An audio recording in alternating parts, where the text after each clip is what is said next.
Oi, amiga. Oi, amiga. Ligando para comentar a notícia da morte do Papa Francisco, Pope Uhum. Francis. Simbólico, né, que a última aparição pública dele, o último dia de vida dele, na verdade, né, tenha sido no domingo de Páscoa, e ele fazendo aquele tradicional, é um discurso, é uma bênção, né, de Páscoa no domingo, no Vaticano, e o tema central ali do que ele falou foi defendendo os imigrantes, né, que é um tema cada vez mais importante, foi central no papado dele, é cada vez mais importante no mundo, nessa onda global de hostilidade contra os imigrantes.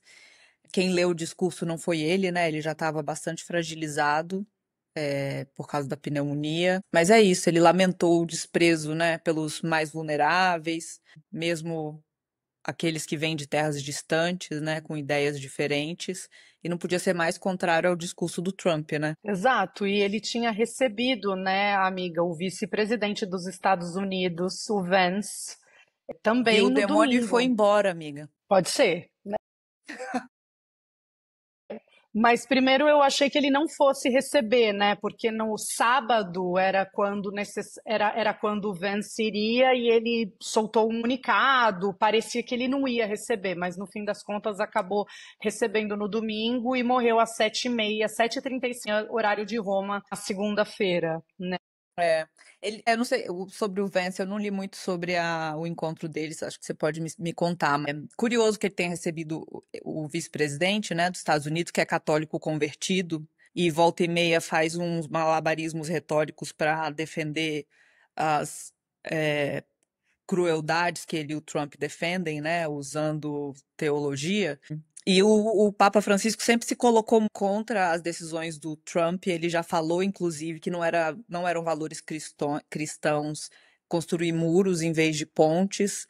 Ele também falou nesse último discurso dele, pediu, né, implorou por um cessar-fogo em Gaza, que é outro assunto que para o governo americano tem sido é, muito radicalizado, inclusive retirando o visto de estudantes que participaram dos protestos a favor da Palestina. Interessante ele ter recebido o vice-presidente que lidera esse tipo de política, né? Eu acho que o estilo desse Papa, amiga, sempre foi isso, né? Ele se coloca publicamente sobre esses assuntos de uma maneira muito forte e assertiva, e é quase como, olha, o recado tá dado. Você quer vir aqui para dizer que encontrou o Papa, não vou necessariamente me recusar a te receber, mas o meu recado tá aí, você sabe como eu penso e tudo mais, né? O Papa Francisco, ele não acreditava muito que mudar os dogmas da Igreja Católica era um jeito de trazer as pessoas para dentro da Igreja Católica, né, amiga? Na verdade, ele acreditava que era preciso acabar com esses escândalos sexuais, de pedofilia. Na opinião dele, era isso que afastava as pessoas da Igreja, né? O discurso da Igreja moralista ser diferente da prática, muitas vezes, dos próprios padres. Então, ele era um papa que acreditava nisso, que era melhor que o discurso e a prática fossem alinhados e que era isso que traria fiéis, mais fiéis para a Igreja Sim. Católica, porque a Igreja Católica tem perdido fiéis, né, principalmente na América Latina, o Brasil, que é o país mais católico do mundo, ele está perdendo fiéis católicos e tem projeção que, enfim, em menos de 10 anos os evangélicos vão ter passado os católicos no Brasil, né? Mas ele era um cara que, sim, dialogava com as alas mais progressistas da Igreja Católica, tocava nesses temas de desigualdade social, combate à pobreza e crise do clima, né, amiga? Eu acho que esse olhar para o meio ambiente talvez tenha sido dos grandes, ou se não, o grande legado aí do Papa Francisco, né? Sim. Mas é isso, ele, apesar de ser esse discurso progressista e falar de temas tão incômodos, ele não mudou nada sobre celibato, uso da camisinha, aborto, ordenação das mulheres.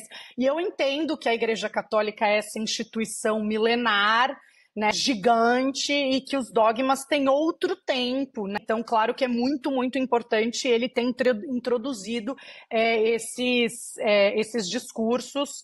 Isso foi muito importante para a comunidade católica como um todo, principalmente os católicos mais progressistas que eram perseguidos por Bento XVI e até João Paulo II, que tinha carinha de fofo, mas era um padre bem conservador, né?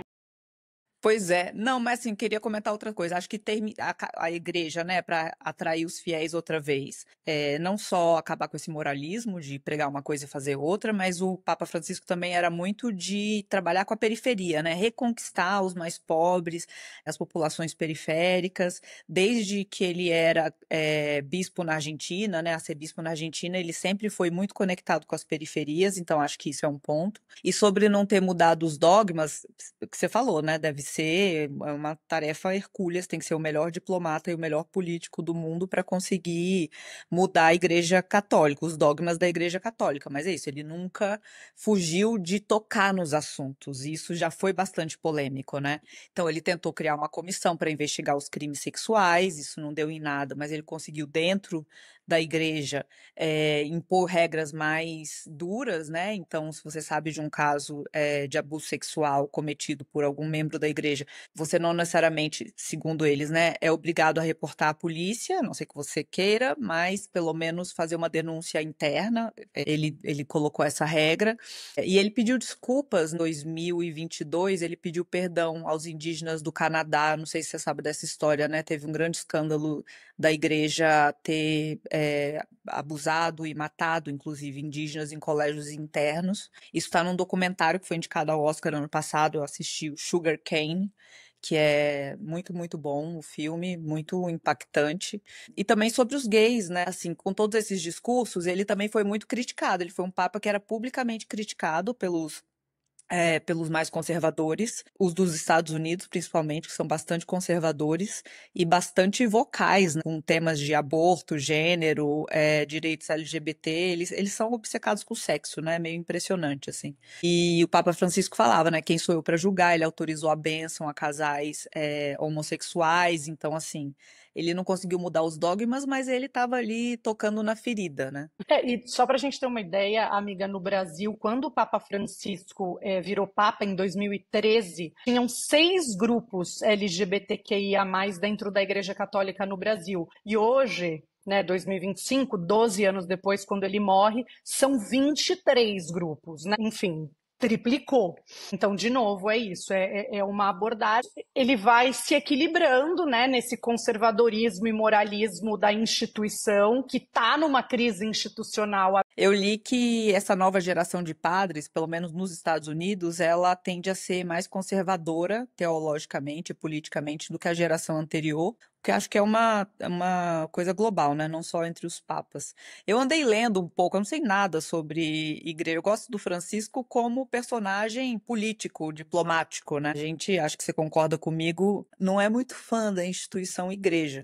Mas eu andei lendo quem são os possíveis substitutos, né? Tem esse Pietro Parolin, que é secretário de Estado do Vaticano, e aí as Uhum. pessoas têm que assistir Conclave, inclusive a cinematografia é impecável. Aí tem os eurocêntricos, né? Tem um cara também das Filipinas, chamado de Francisco Asiático. Tem os italianos, sempre tradicionais, mas tem aqui esse Matteo Zuppi, que também é bastante ligado aos pobres, imigrantes e LGBTQIA+. E aí eu vi um aqui, amiga, tem um conservador da Hungria. Cadê o nome dele? Tem um cara, tem 2 negros, né? 2 africanos que estão aí na lista de apostas, e um deles do Congo é super ambientalista. Só que ele é contra o casamento gay, bastante contra tudo que tem a ver com direitos sexuais. Queria torcer para alguém, é sempre legal torcer por alguém para depois se decepcionar, né? Porque torcer em política, além de difícil, é perigoso. Mas é isso. E aí queria terminar um pouco com isso, né? Acho que o papado do Francisco não me fez ver a Igreja Católica melhor, mas certamente ele era uma figura fascinante, né? Aí eu queria falar assim, terminar com isso, né? Quem foi o Francisco?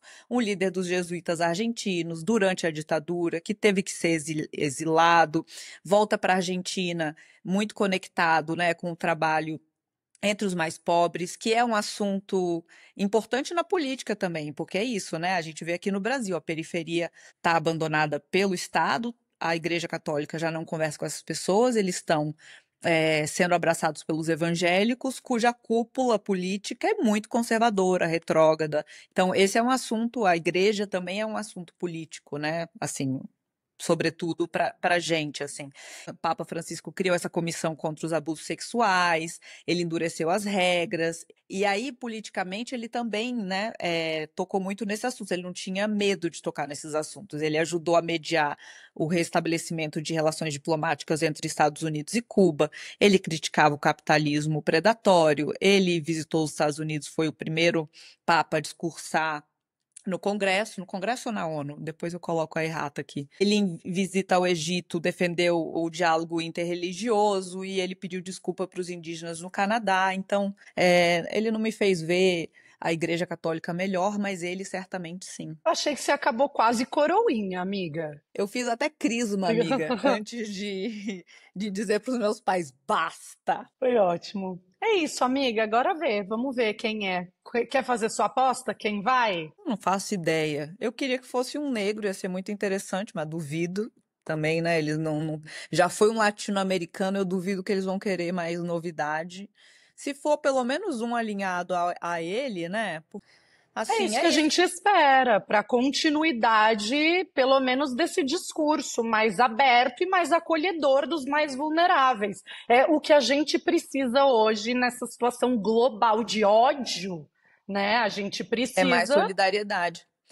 Mas Exato. eu vi um vídeo de um cara na internet entrevistando pessoas. Ele entrevista uma eleitora do Trump e fala: Você é cristã? Aí ela fala: Sou cristã. E você acha que Jesus defenderia o que o Trump defende? Eu não lembro o que, que ele cita, talvez seja a expulsão dos imigrantes, né? Jesus não defendia o acolhimento ao outro? Aí ela fala: mas na verdade eu não sei se Jesus existiu mesmo, né? Aí ele fica assim. Como assim? Ela não, na verdade eu não tenho certeza. Ou seja, ela preferiu abandonar a fé do que abandonar o Trump. Perigoso. Tá bom, amiga. Eu tô chocada, eu não sei como reagir a essa É, mulher. vamos terminar deprimida. Então, tchau, amiga. Beijo, tchau.